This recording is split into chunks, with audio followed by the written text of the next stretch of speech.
at least in the PCA circles, among the Revoice crowd, there's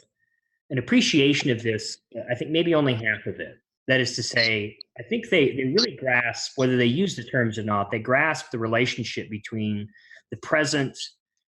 psychological experience of the believer and what we should do in response to our failures in relationship to the past tense events of redemptive history when it comes to the forensic relationship between the things. And so, there I think a common piece of encouragement that you would find among people in the PCA who are either sympathetic to side B or at least um, would defend us to give them a hearing first. That they would certainly emphasize the need for someone to appreciate their justification, and the way in which, even though you experience these and you fail in your grappling with sin, you need to reckon with the fact that God has declared you to be righteous.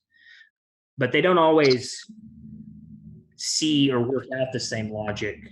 when it comes to sanctification. Right. The other benefit of union with Christ, where, and this is kind of the hinge of what Paul is saying here, is that there's this, the architectonic of those two things is very similar, in that, in our union with Christ, the experiential definitive sanctification that we know, and where the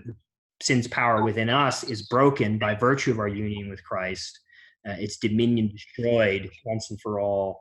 that experiential reality has behind it this redemptive historical reality where Christ dies not only for sin,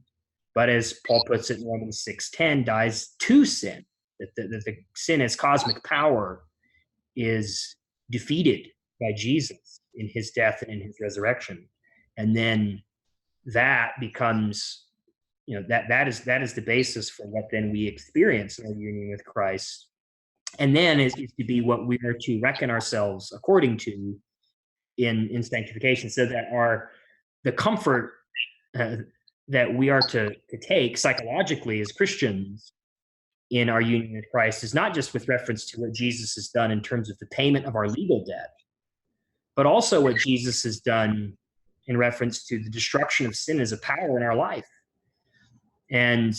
that is what I think is actually tremendously pastorally useful about and missing in this conversation, at certain points.